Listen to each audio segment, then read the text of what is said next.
จริงได้หากอกอายนะผู้สาวห้องงานเย็บผ้าน้องสั่งมาใจดำแท้สา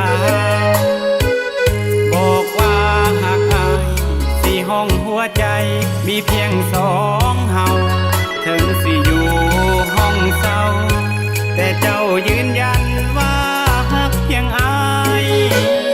1 ปีผ่านไปห้องหัวใจของเจ้าแปรผันตัวอายขักน้อสาวหงงานก่อนคำบานๆให้อายตายใจบอกคิดเลยว่าเจ้านั้นนาเป็นคนหลายใจสาวหงงานประหารใจสายนอนเจ็บปวดใจอยู่ในห้องเศร้าห้องแถวมันเศร้า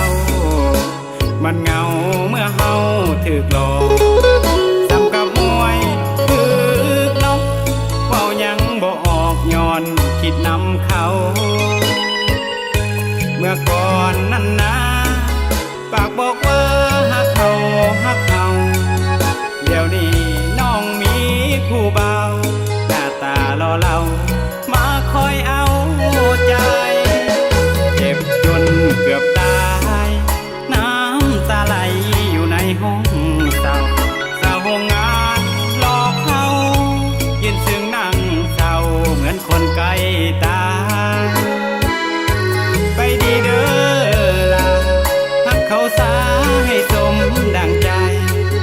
โบกมืออำลาบายบายจบกันไป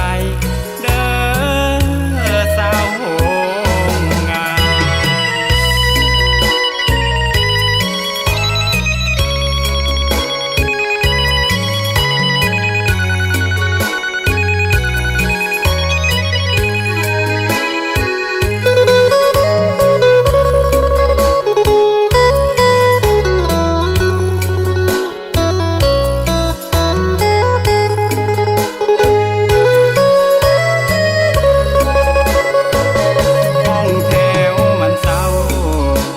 มันเหงาเมื่อเฮา